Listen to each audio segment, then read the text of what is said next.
So we're starting the second Samuel here. Obviously, when we did First Samuel, we said, you remember in the Hebrew Bible, this is all one book, Samuel. And then, of course, the Septuagint made it 4 books or 3 books, First and Second Kings, Third and Fourth Kings. So they made, 2 books into 4. So we're in the second half of Samuel. And we're going to break this up into 2 days. Like I said, the book of Samuel is actually got Nathan and Gad as the author. Samuel has died. Samuel died in 1 Samuel. So Nathan is the next prophet, and he's the one writing most of this stuff. There's 24 chapters. I broke it up into, I'm going to do 12 today and 12 next week.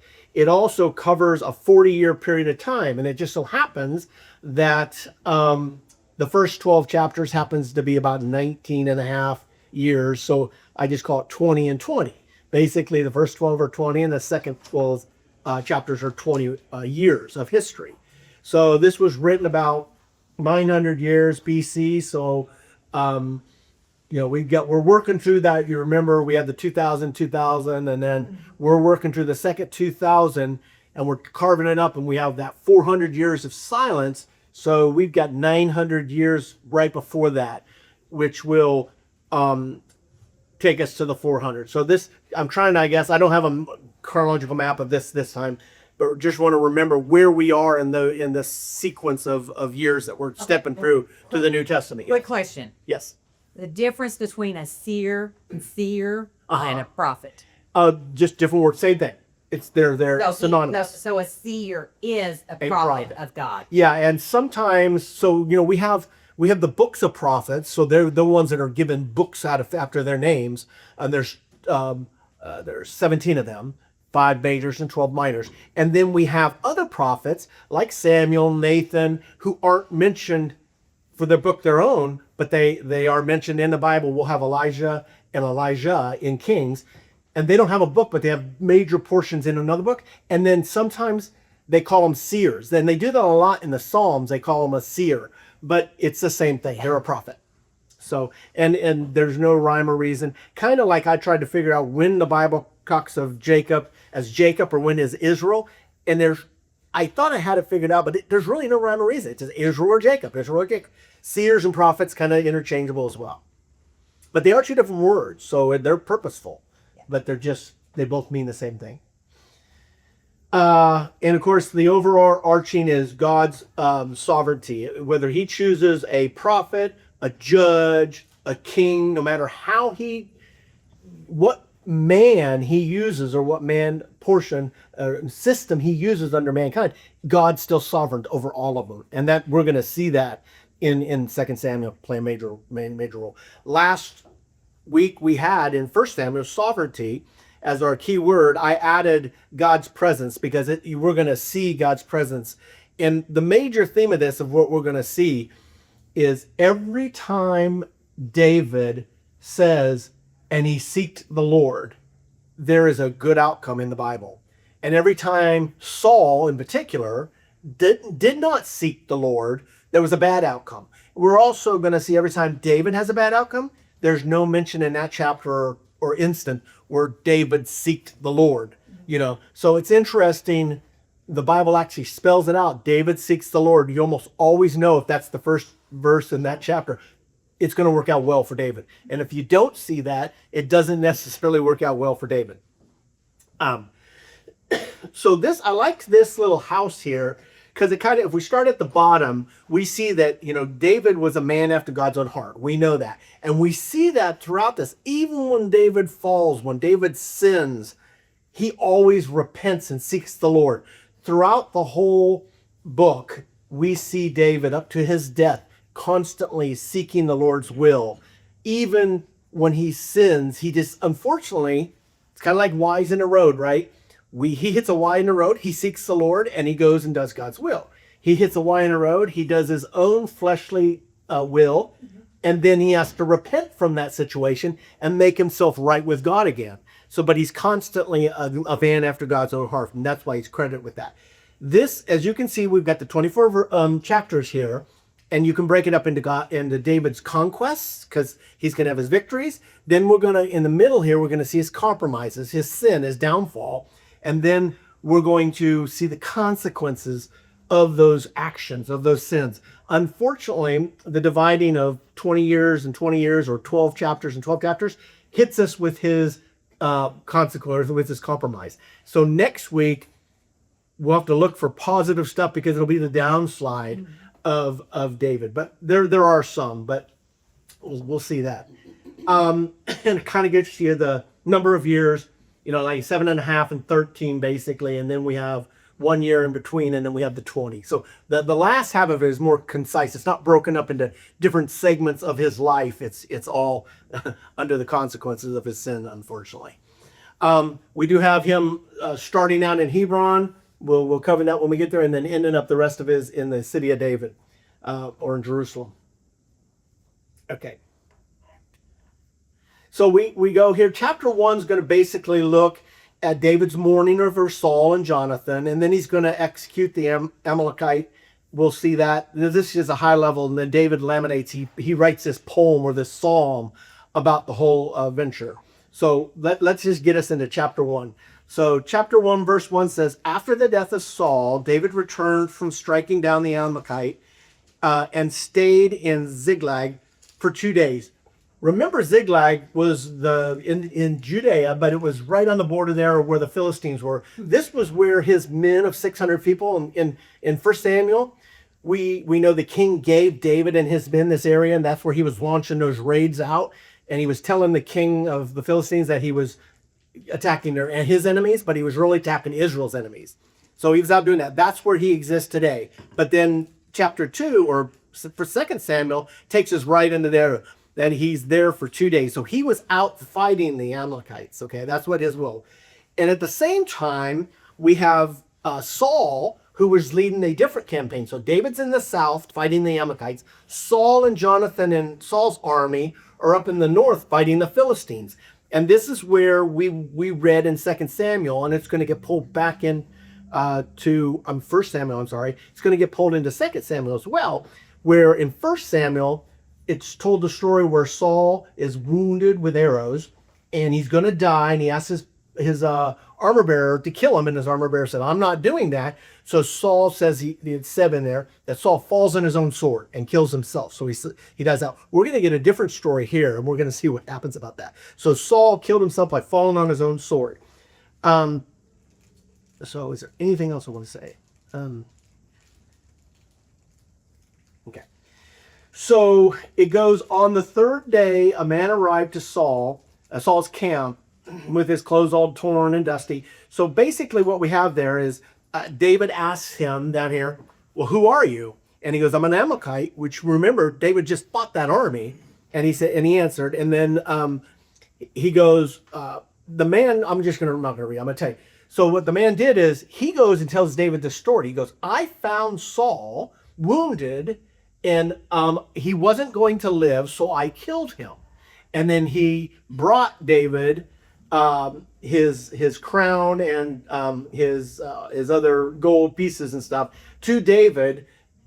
We don't know why. One, the Bible doesn't say he's telling the truth. It just says, I don't know, and the Bible doesn't explicitly say why he did this, but we do know what happens to him. David said, why were you brave enough to kill God's anointed one? And I don't think he did. I think the first Samuel is how Saul died. He died, the armor bearer wouldn't kill him. He died by himself by thrusting among sword. This man found him, took the crown, and then, hey, this is my interpretation. This is not biblical because the Bible didn't tell us. He goes, hey, I could probably get a reward for this. This is David's enemy. He takes it back to David and offers it to David, and David is appalled that this man would have the gall to kill God's anointed one. Because David had how many opportunities in 1 Samuel to kill Saul? And he did not take them, right? He held God's anointing above his will and his own safety, because Saul was trying to kill him. So anyway, he actually has his men kill this guy that's bringing him this. So this guy ends up thinking he's going to get a reward probably, but he ends up being killed by David's men under David's order. Then we have, Oh, I just told you that story, so you can read this. But this is the story where he brings it to David, and then David has one of his men strike him down, and he kills him. Then we get to the end of chapter 2 here, and David starts mourning for Saul. Now, it says that David mourns for Saul and Jonathan. Now, we totally understand why David would mourn for Saul. I mean, not Saul, for Jonathan, right? They made a covenant, blood covenant together. They were best friends. I mean, the Bible goes into explicit detail about what kind of a friendship these two men have, and a code to protect each other and everything. And so he died. But Saul, the Bible clearly says he also mourned for Saul. So David's mourning for Saul, and this ripping of the clothes, I'm not exactly sure that's an Middle Eastern custom and stuff of ripping the clothes. I'm thinking that could get expensive, you to rip the clothes every time you're insulted. You remember the Pharisee when Jesus had the interaction with him, the Pharisee rips his clothes, right? So it stayed all the way through. 900 years later, we're going to see Pharisees are still doing it and ripping their clothes. I guess if you're fixing your own clothes, it may not be but if we rip our clothes, we have to throw them away. We have to go buy new ones because we don't fix the stuff we ruin. So anyway, so David is mourning Saul and Jonathan. And then the last part of chapter 1 is David writes this this song. And he has everybody learn. He has all of Judea learn this song that he writes. And it's basically lifting God up and honoring him, at the same time honoring Saul and Jonathan with this. But most of the focus on this lament that he writes is to praise God and lift God up. It's all the respect and loyalty. It's about God's covenant, and how God stays true to his covenants.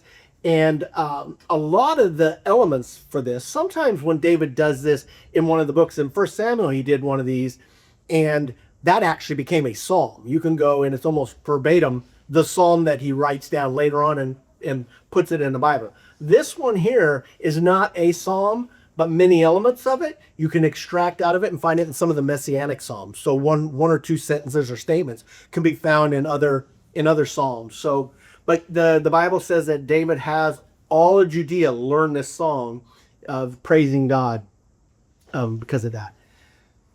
Did I go the wrong way?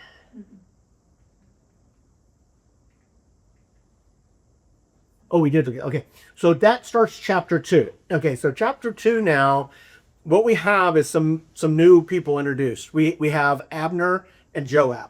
So Abner is the general or commander of Saul's army, and Joab is the general or commander of Saul's army. Both of these are very competent military minds. I kind of always think of them thinking of the Civil War. Who is it?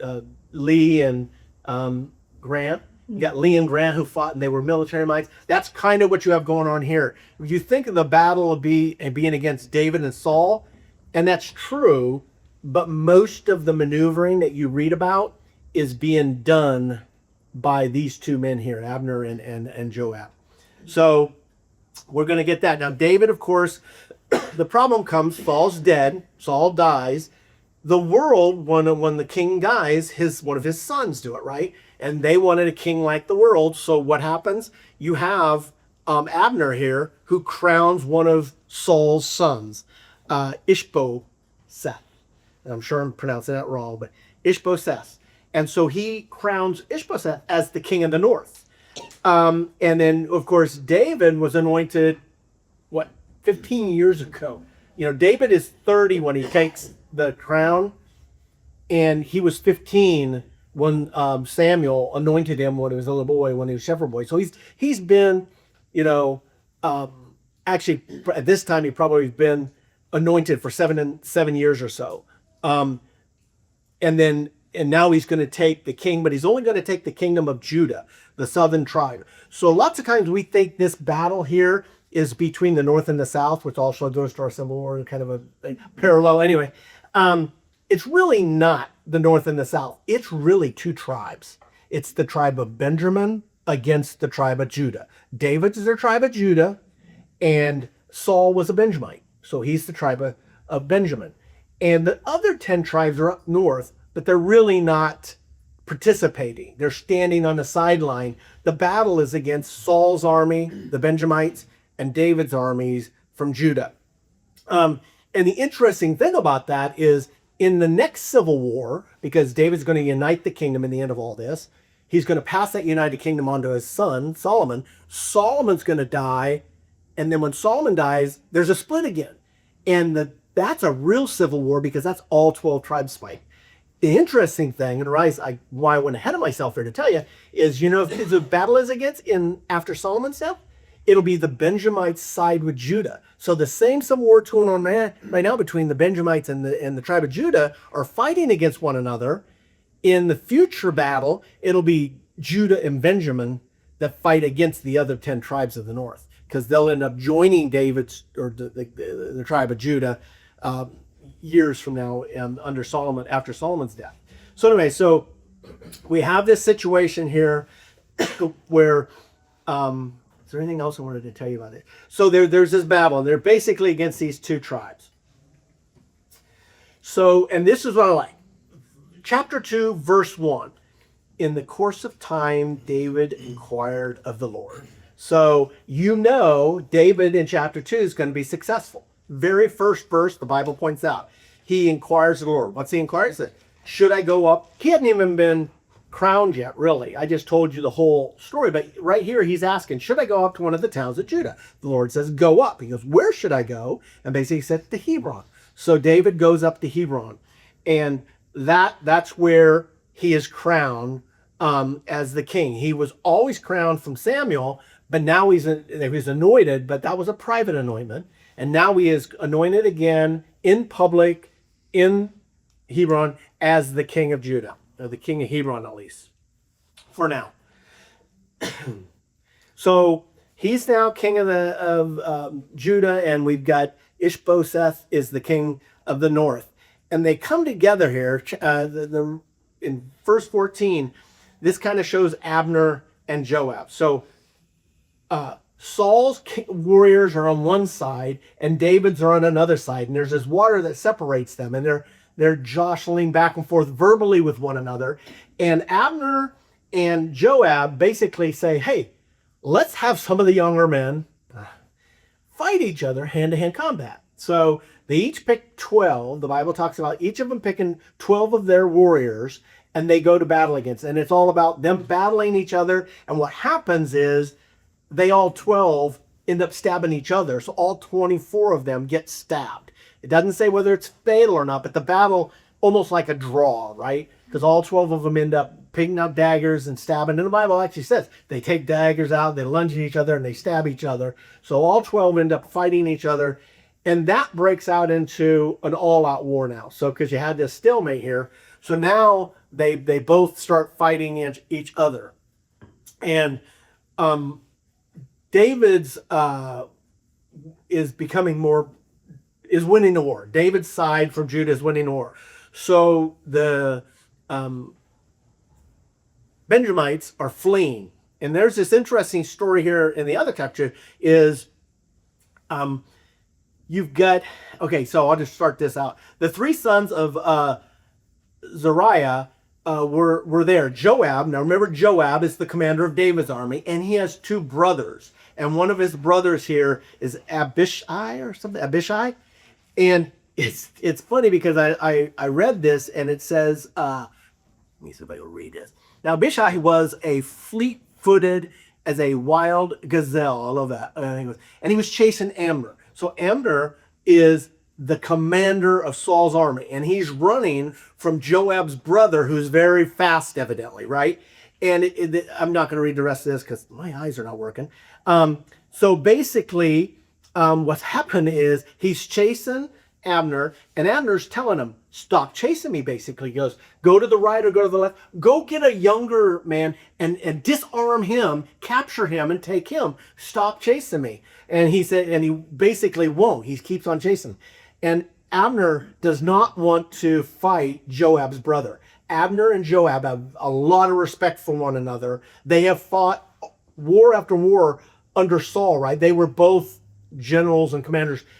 of different units, because David would go out on a campaign, Saul went out on campaigns.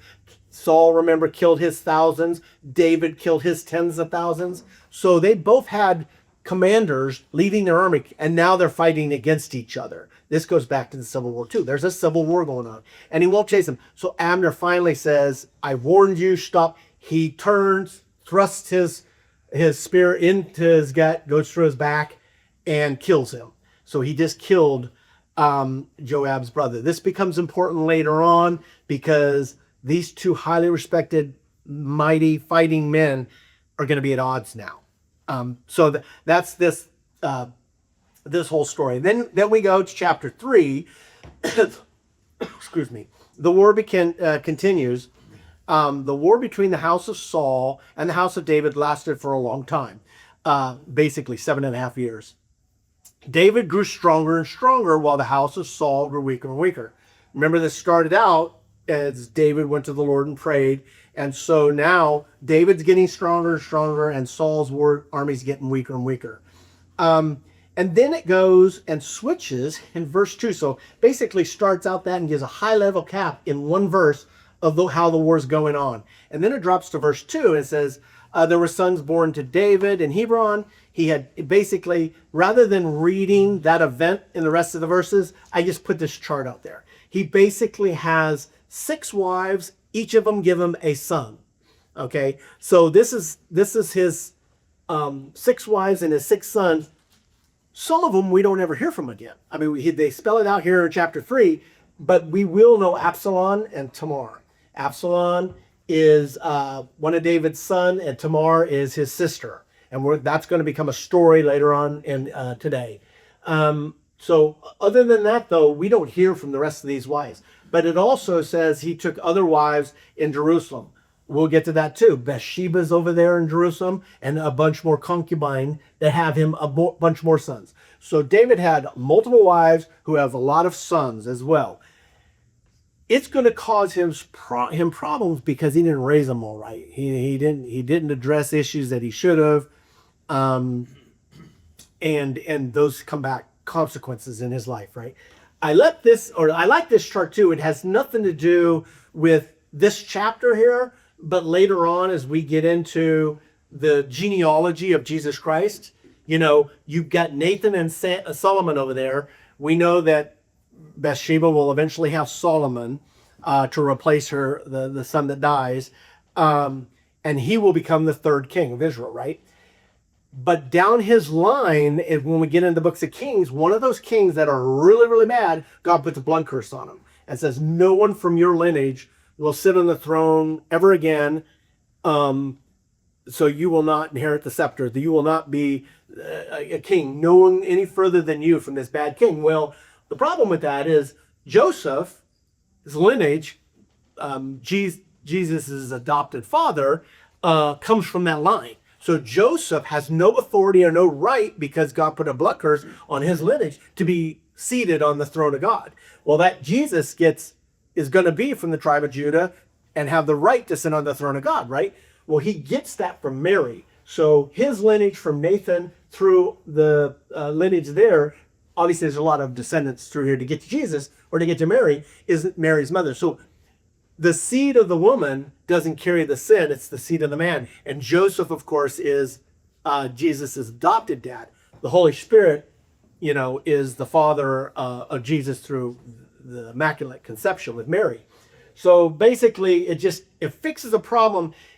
I've taught before the possibility of becoming the promised Messiah. And you start in Genesis, right? When the gospel was first made, that very first promise of the seed of the woman would crush the head of the serpent. That's the first time it alludes to this promised Messiah. And as you go down, you get to Abraham. He makes the promise to Abraham. He makes the promise to Isaac. And then he makes the promise to Jacob. And he makes this promise, we're going to see in a little minute, he finally makes the promise to David in the Davidic covenant.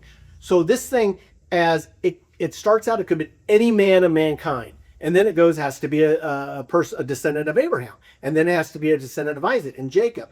And then it has to be a descendant out of David. This thing narrows and narrows and narrows. This narrowing here eliminates almost everybody because right now only one line, you cannot have this line be the kingdom anymore. It's a fascinating story of what God shows us, that only Jesus qualifies to be the Messiah.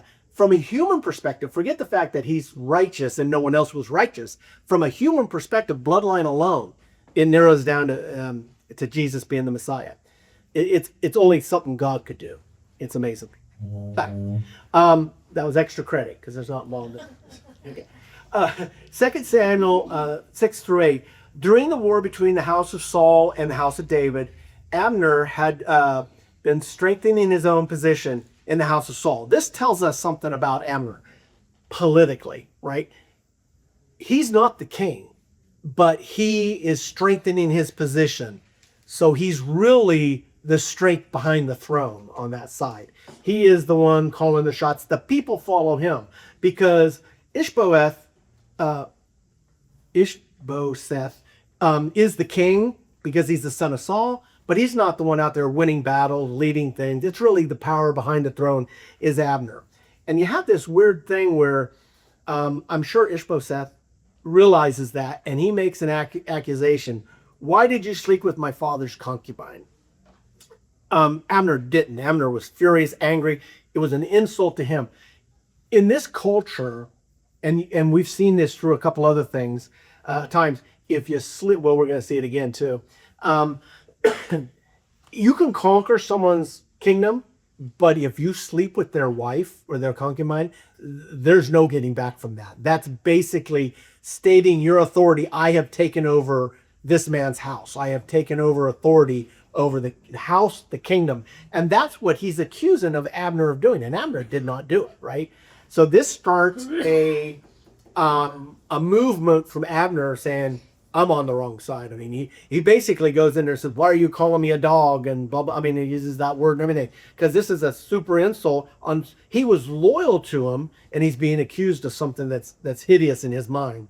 So Abner sent a message to David, basically, whose land is this? God, who did God give this land to? And he's recognizing David as the king. So he makes an arrangement to go talk to David about this because of this insult.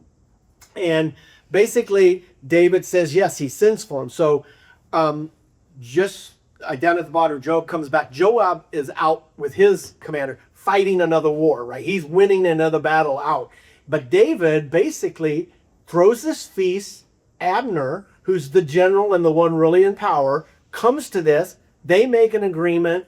They make an arrangement, and they end the war. This is a commitment here, and the war ends. The war is over. David says, "Yes, I agree. You're forgiven. You can come back." You know, and then Abner says, "I'm going to go back and bring the army to you, and I'll talk to all the other people because they'll listen to me basically, and I'll bring them over. This war settled." So the covenant is there. But Joab comes back. Remember, he killed Joab's brother. Joab comes back and here's what David had did. So Joab sends word to Abner and says, we have some more details, T's to cross or I's to dot, blah, blah. You need to come back. So he gets him to come back. When Abner comes back, he gets him in a private thing. He sends everybody away. And then he acts like he's going to go whisper to him. And he grabs his beard and pulls him down and thrusts a dagger in him and kills him as revenge for him killing his brother.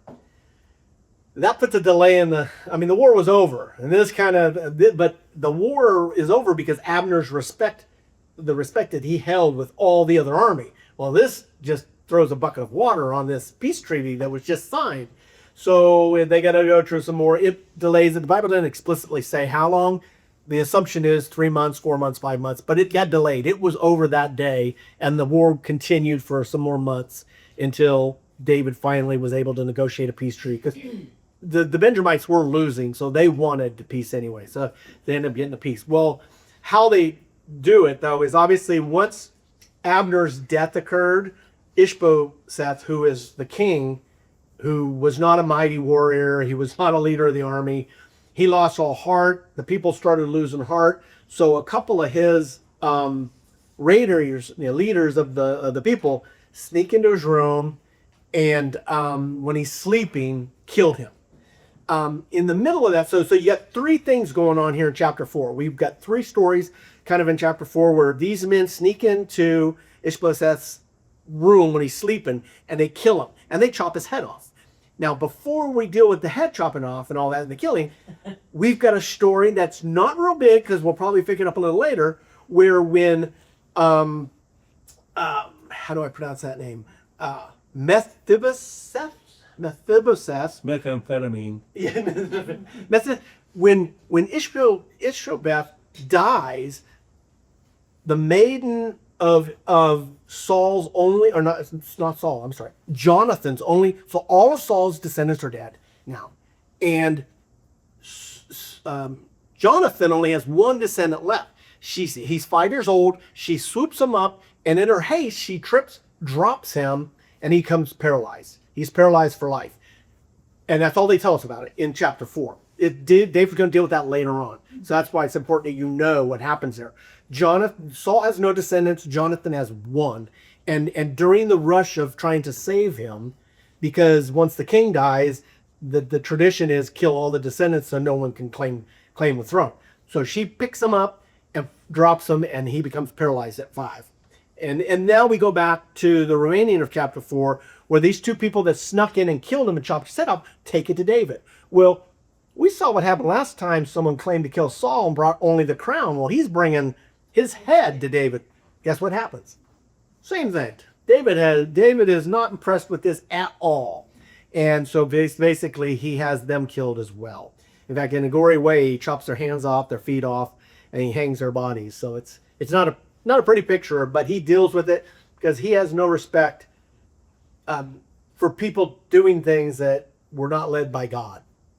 So this is good. It sounds horrible, but it's David's good side because God did not tell you to do it. Why would you do it? So that's chapter 4. Chapter 5, we finally get into United Kingdom.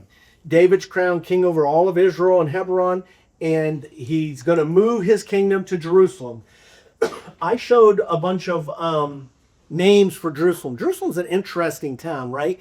We know Jerusalem from way, way back in Genesis, because where did Abraham take Isaac to sacrifice him?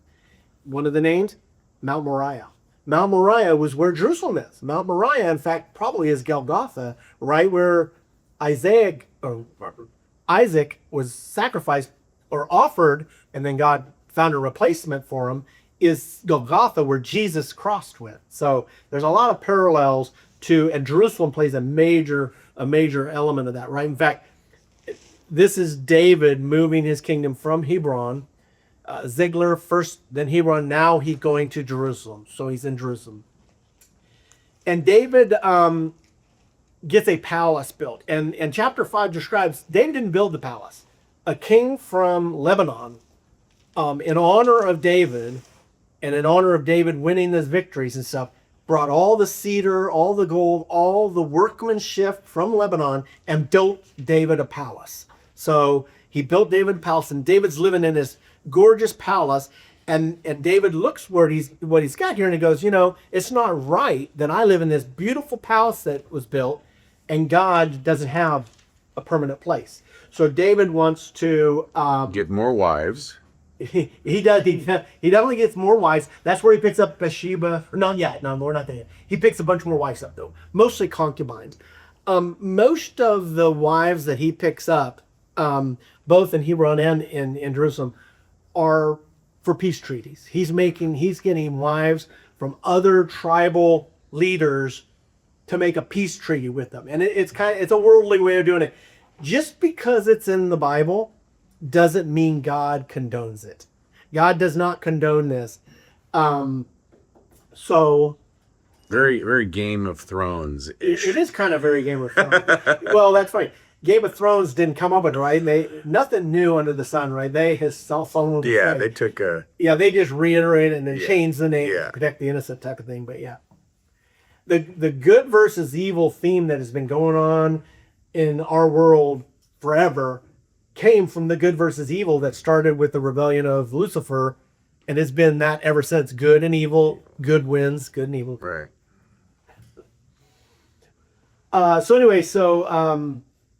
David is he has there's battles in chapter 5 of David going out and fighting the Philistines, and he's winning these battles. There's more detail in those battles there. So David basically is going to bring. There's two in chapter 6. After the battles and after they get the ark, David's going to bring the ark back. The ark never made it to them after they remember in 1 Samuel, the ark was lost to the Philistines when they had that battle, and the Philistines kind of played hot potato with it and finally sent it back. But Israel left it where they got it. They're going to move it now. So they basically move it and they put it on a brand new cart. So the Bible talks to they use a brand new cart, not a used one. They use two oxen that have never been yoked before. So they're doing specific stuff. Unfortunately, that's not how the Bible says to move it, right? They do things that look like it's honorable because they're not going to use a used cart. They're not going to use ox that have already worked the fields and stuff. They're going to use ones that have never done any other work. But that's not the way God says to move it. And then we have this scene here where Usa. Sorry, I know Usa. Anyway, and the cart wobbles like the ark's going to fall off, and he, like most people would do, right, tries to steady it, but when he touches the ark, he dies. God says, no, you don't touch the ark. Only the high priest can touch that ark. Only once a year on the Day of Atonement. And only without lots of sacrifices preparing you to get into that location. So, other little extra credit, I just thought about it. Last week when Glenn talked about the temple, he described all the courts, the court of the women, the court of the Gentiles, all that. Mm-hmm. Those don't exist in the tabernacle. Those don't even exist in the biblical outline of how to build the temple.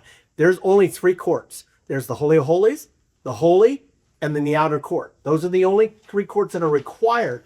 But over the years, tradition built those additional courts. You can't find anywhere in the Bible where it says to build them, but they did exist. In Jesus' day, the temple under Herod was different than the tabernacle or Solomon's temple. Just a little extra credit there, FYI. I was waiting for the rope. Didn't they tie a rope around their legs? And Glenn was talking about the bells at the bottom, And I was like, oh, he didn't mention the rope, but yeah, I know. Well, the Bible doesn't say exactly that, but it does say that they would not have gone in there for him. So the assumption is they tied a rope, they had the bells. In case something happened, they pull them out. No one's going to go in there for him because you would die too, and only once a year that could happen. But yeah, it just shows you how God looks at His dwelling, because God dwells His mercy seat on the ark, right? So basically, that whole story. Now, David's scared now. So in the middle here in chapter 6, David's not going to bring the ark. They leave it at Obed-Edom's house. So that's where they are when Uzzah dies. So they just leave it there, and they leave it there for 3 months. And they notice, or David does, the Bible says, that God blessed Obed and his house. Everything he did turned successful. That's where the ark is, at his house. That's where it was closed. So after 3 months, David has the priest go get the ark from him the right way. They carry it the right way with the poles, the priests do, and they bring it to Jerusalem. This sets up the scene where David basically is dancing. He takes his kingly clothes off down to his underclothes, and he is dancing. I think the Bible even says he has a tambourine. I don't remember if that's right, but it's a good picture of kind of what he was doing. And this is a story where Michal, or Micah, if you want to pronounce it either way, his first wife that he got from Saul, she is upset at David. She doesn't think he's acting very kingly, and she lets him know that, right? And because of that, she's barren. She has no, because David basically says, I don't care what people think about me. I'm going to worship the Lord. He goes, it's between me and God, and I don't care what people think of how I'm doing it, which is kind of the way we should be too. And we all have it, we got the whole, I don't know if you've seen the reel about, you got the hands, how you raise your hands, holding the baby, touchdown. Yeah. Hawkins. Yeah. I caught a fish. Yeah. A liar. I caught a fish. Yeah. So it's a funny little, maybe a little sacrifice. I don't know. But we should not care. Whatever the Lord puts on our hearts, we should be able to worship the Lord in any way, in any fashion we want, as long as it's not disruptive of other people. Anyway, so and that's chapter 6. Then we get to 7. This is where God makes a covenant with David. Okay, so after the king was settled in the palace, and the Lord had given him rest from all of his enemies around him, he said, "Oh, I got ahead of myself, didn't I?" He said to Nathan the prophet, "I am here living in the house of cedar while the ark of the covenant remains in the tent." This goes back to what I said, unfortunately, to chapter 6. It happens in 7. He's basically saying, I have this Paul palace, and then the king of Lebanon comes down and builds him the ark.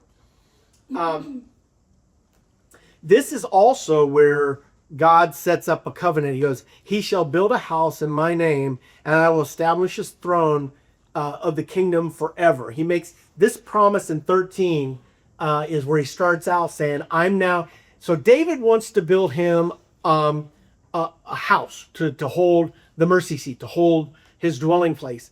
And basically, we don't learn it in Samuel here, but we learn it in Chronicles later on. So Chronicles is going to tell a very similar story of Samuel and Kings. Chronicles kind of repeats it from a different perspective. And we learn from the story of Chronicles that why God says no to David. God says no, but we don't know why. In Chronicles, you'll find out because you have too much blood on your hands. He's a warrior. He's killed a lot for God, but he's killed a lot. And so God says, yes, too many sins. So he basically tells David, you will not build me a house, but your descendant will. One of your descendants, Solomon, will. And so he basically says that, but he goes, I won't let you build me a house, but I'll build you into a kingdom. And that's where the covenant comes. And we basically get, we looked through these very, very important covenants, right? And now we're at the 7th one, the Davidic covenant. And in the Davidic covenant, God says, I will establish your throne and I'll establish your house of your descendants forever. So basically he sets this covenant. This is the last covenant until the cross. So they'll live under these 7 contracts, promises or covenants from God until the cross, where God makes a new covenant. And that would be very interesting on how the picture of these 7 covenants become the foundation of Christ building the 8th covenant for us, the new covenant. So the new covenant, or the Davidic covenant, is established here in chapter 7. So in 8, it talks about all of David. So now David's going out, and so David's fighting all of these enemies that I listed down there, and he's winning victories over all of them. If we remember, way back in Joshua, none of these battles should have occurred, because God told Joshua to go into the promised land, lead Israel into the promised land, and take care of all these people. And, if we go back further, when Abraham was there, and Abraham was given the land of Canaan, God says, it's not time right now because the sins of the Canaanites have not reached the level of judgment yet, right? So there's all this stuff that we went through of the wandering and the judges and all that. Well, or no, not the judges, but the wandering and stuff, where God was not addressing that. But when we get to Joshua, God said the sins of the Amalekites, and it goes through a list of all of them, have reached a level of judgment. So he sends Joshua across with Israel to judge them, to cut the cancer out, right? It was so bad that the baby sacrifices they were doing, the prostitute temples that they had, it was time to clean the cancer out. Joshua should have went in and done all of that. He did not do it. And then after Joshua, it went into the cycle of the judges. The judges were told to do it in every one of their sections. They didn't do it. There were too many compromises in life. Joshua made too many compromises and did only halfway. The judges made too many compromises and only did it halfway. Now David is having to fight these battles. And now David does win all the battles of all the people groups. But God said after the judges, because you didn't do what I told you to do, I'm going to leave these people groups to be a test on you now, right? So now God's going to use the people that they did not get rid of like they were told to as a test. And they've been a test ever since. But if you look at the groups here, any of those have any friends that are Philistines or Moabites or anything? None of these people groups exist anymore. Finally, they are gone. Those people groups are gone. So they did get rid of all those people groups. Of course, we could talk about, I'm not gonna, what was that say? With the Palestinians of today, Yeah. it would get me down a rabbit hole, so I'm not gonna go down there. So that gets us to 9. This brings us back to the one that we talked about the mayhem picking up Mephibosheth and dropping him. He becomes lame. So David basically says, look, I want to honor Jonathan, my friend. Is there any descendants? So he has his people go search everywhere, and they find this one descendant left. And so they bring him to David, and he thinks he's going to get killed, right? Because custom would be he's the only descendant, of Saul, Jonathan, that could have been claimed of the Benjamite throne. And David does not do that at all. He says, because of your father Jonathan, I'm going to bless you. You will eat at the table of the king for the rest of your life. And he basically lifts up Mephibosheth forever and allows him to live out his life. He's lame, but he eats at the king's table forever. So that's what chapter 9 is all about. Is that the guy with the baby dropped? And Yes. Yeah. Yeah, he was 5 years old when she tried to save him because, the king died, and she dropped him, and he's been lame ever since. Now, years later, David finds him, brings him to the table, and honors him. So 10 gets us to a very interesting story. So we've got David, the Ammon.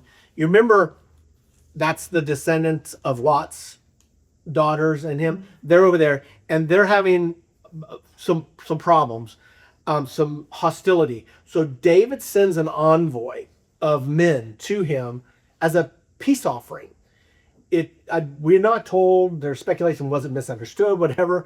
But this guy here takes David's envoy and shaves all their hair off, all their beards off, and this picture shows they're stripped kind of from the waist up, but the Bible says they're stripped from the waist down and sent back to David naked.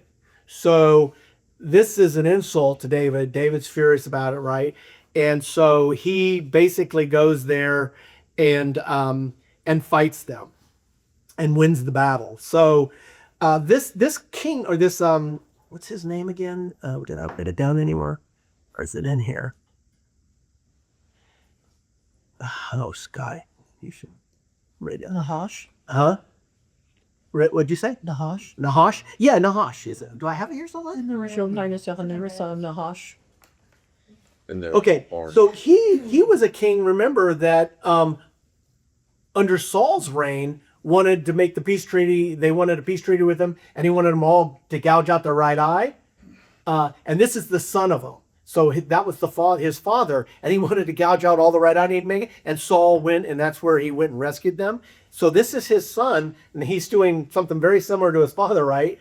But he shaves that and sends the envoy back. But David basically says, but he treated David good, and the Bible doesn't tell us what David is referencing. The only thing you can assume is, David was on the run from Saul.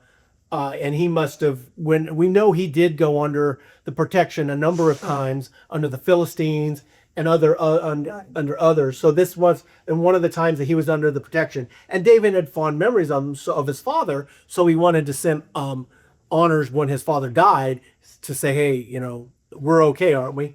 And they didn't turn out well at all. And he ended up having to go and capture. I didn't tell you, but I'm thinking of the battle. If we back up just when I don't know how far I have to go. Well, we'll go. When David won, we said that David had to win the Battle of Jerusalem to get Jerusalem again. The Jebusites were there, and they basically, Jerusalem at the time was a fortified city. It had walls, it had protection, and they were mocking him. I'm stepping backwards there, so we're not right here. They were mocking him. And basically he said, how am I going to capture Jerusalem? It wasn't called Jerusalem at the time, but Jerusalem.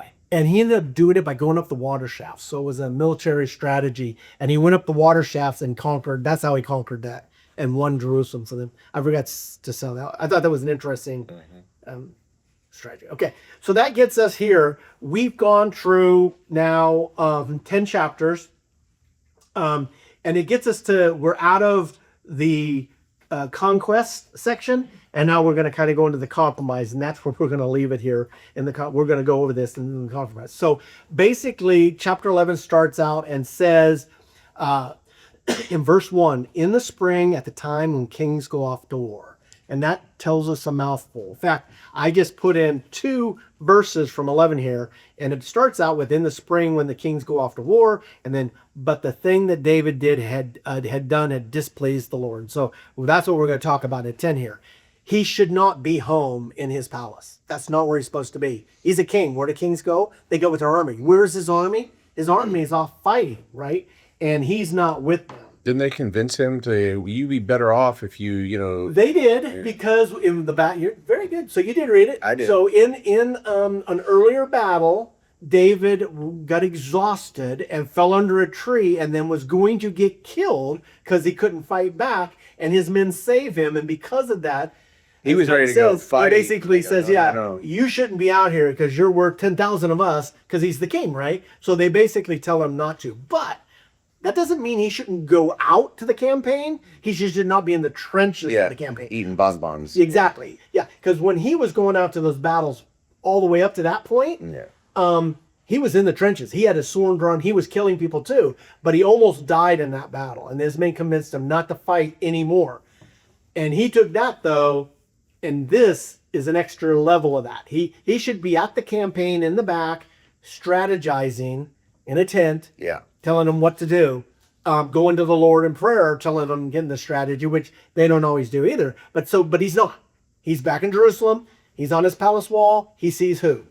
Bathsheba. He sees her bathing on a roof, and he goes, go find out who that lady is. And they come back and say, she's the wife, the first thing should have told him, of Uriah, one of your soldiers. And he sends for her anyway. So they're... Did he go to the Lord and pray? He's at a wind his life here. Did Lord, he go to the Lord should I and pray go? Yeah. or on this one? No, he did not. He did a fleshly thing. He is the king. He told his men to go get her. She came to him. They had sex, and then he sent her on. A little later, she comes back and she basically says, "I'm pregnant. I'm a child." So he's got a dilemma. So what's he do? He sends Joab a message saying, "Send Uriah home." So doesn't say why, just send her home. He comes home and he basically asks for an update. Uriah gives him an update how the battle's going. The battle's going good. And he goes, okay, great, love it. Go home to your wife, enjoy, and then you go back to the war tomorrow. Uriah did not do that. He slept outside the king's door. He basically says, I'm not going to go. Well, my men are fighting in a war. I'm not going to enjoy the pleasures of home. So he sleeps out. So David's got a dilemma. So the next day, he convinces Uriah, he goes, stay with the king, have a meal with me, have dinner, and he gets him drunk, thinking, okay, if I get him drunk, then he'll go, because he wants him to go sleep with his wife to cover up his sin, right? Even drunk, Uriah did not do that. So David's third solution, everything here is wrong, right? David's third solution is he writes a message and actually gives it to Uriah, saying, give this to Joab. So he has to take his own death sentence. He gives it to Joab. Joab gets it, and it says, send Uriah into the most fierce portion of the battle. And when it's the most fierce time, have your men back away from him. And basically let him die by the sword. So he does it, and he kills Uriah. So basically, David commits multiple sins, not just the least of 2, adultery and then murder, right?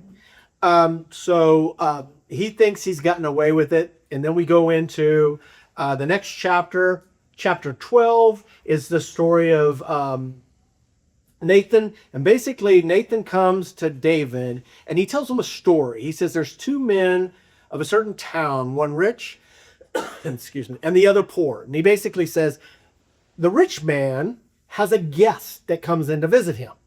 And he goes, rather than take a lamb from all his flocks that he has access to, he takes the poor man's lamb. This poor man had one lamb. He raised it like one of his own children. It lived in the house with him. He babied it and loved it, it talks about. And the rich man took that poor man's lamb, slaughtered it, prepared it for food for the guest of the rich man. when David heard this, David didn't think David thought it was a real story. So the king steps up, and the law is if someone takes someone else's lamb, the law explicitly says you owe them 4 lambs in return. If you take one person and you're tried, found guilty, you have to give them 4. David goes right to he must die. So David puts a commandment on this man must die, and that's when Nathan says, "You are that man." And then basically David realizes, oh, he's not talking about a rich man and a poor man. He's talking about me and Uriah and Bathsheba. Busted, right. And so basically, the Lord said to David, oh no, that's not right. Okay, yeah. So basically that happens, and then what happens here in the next part of it is Nathan basically says, David says, I have sinned against the Lord. So David realizes, yes, I've sinned against, Uriah, against Bathsheba, but he goes, I've really sinned against the Lord. He does repent, and because of his repenting of that sin, Nathan says, the Lord has taken away your sin. You are not going to die. So the edict that he must die is removed and forgiven because he repented, but the sin's not. The sin, the consequences of the sin, exactly. And this is true today. This is a good principle today. When we sin, we're forgiven because of the cross. But, if you speed and you get a speeding ticket, Consequences. yeah, you're not going to hell for it, or you're breaking the law, but you're just going to get a ticket, right? It's going to cost you. If you drunk drive, it could cost you more. Any sin we do, there's consequences in this life. And God does not free us from consequences of bad decision. God has freed us from sin, from the penalty of sin, which is death. And that's what this is a picture of. This is a picture of God forgiving David because he repented of the sin. David still has to live with the consequences. And what's the consequences of this? The child that Bathsheba and him have dies. Okay? God does not save the child. The child dies. And then so David goes into mourning. Excuse me. David goes into mourning, and basically, I'm sorry. Let me back up. I said the child dies. He does die. We know the story of the child.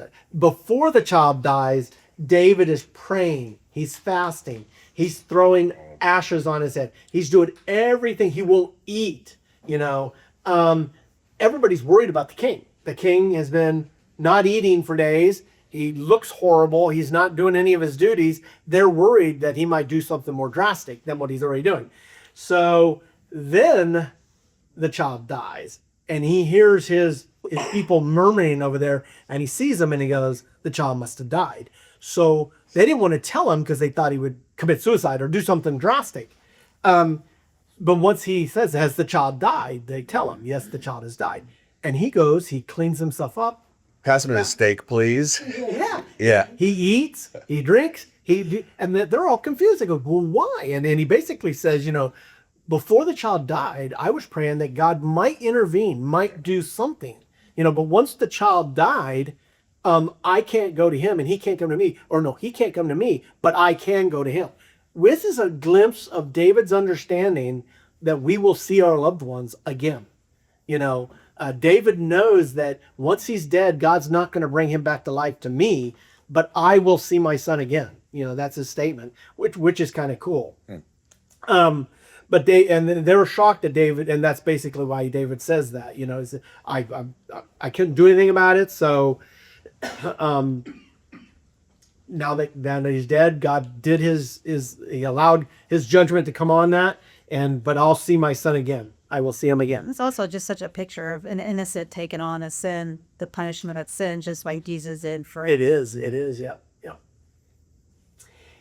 And it ends here, well, it doesn't end here, but the last verse here in 24, Faith says, David comforts his wife Bathsheba. He did take her on as his wife after he killed her husband. And he went to her and made love to her. She gave birth to a son, and they named him Solomon. Of course, now we're going to see all about Solomon in the next books to come here too. Because the Lord loved him, he sent word to Nathan the prophet to name. There's a little trivia there. Jedediah. Solomon's got two names. You know, we all know him as King Solomon, right? But God named him Jedediah. So he's got two names. He got Solomon, which is parents' given name, and then God told Nathan to name him Jedediah. So most people won't get that if you ask. He's a Jedi, just for the Star Wars reference. Yeah, exactly. That's where we get Uncle Jed. Use the Force. I showed you the two, the trumpets and the Oh, right.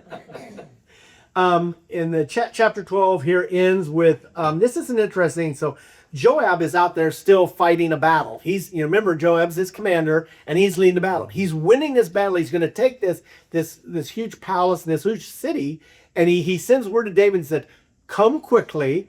I'm going to win the battle here shortly, and if I win it before you get here, they're going to lift me up as the victor," which shows you Joab's dedication to David, right? He says, "Come here quickly so that you can take the city, so that you will be given the victory and you will be given the crown." Because he didn't want any friction there. So David gets word, David goes there, and there's an interest that we don't know exactly the detail because the Bible didn't give us anymore. But David takes the city and he basically takes the crown from the king, and it's 75 pounds. This crown is made out. It weighs has jewelry in it. We don't know how big it was, but it was made out of gold and jewelry and stones. But it does say it weighed 75 pounds. Must have had a lot of neck problems. That's Yeah. why they're so Well- ripped in these pictures. Huh? That's why they're warped in the This is pictures. why they're so ripped in these Oh, pictures. ripped. Oh, no, 75, 75 pounds. The crown wasn't something you wore around. Like it was more of a status. This, you know, it probably was something you showed in the palace. It sat there. It wasn't. In the display At least case. that's what the commentaries say. They didn't wear a 75-pound crown on it. Well, it said they took it from the king's head. Well, true. So you could wear it, but I don't think you walked around. Exactly. It would be a neck problem for sure. So basically, that's where we're going to end here with this victory of David after the consequence here.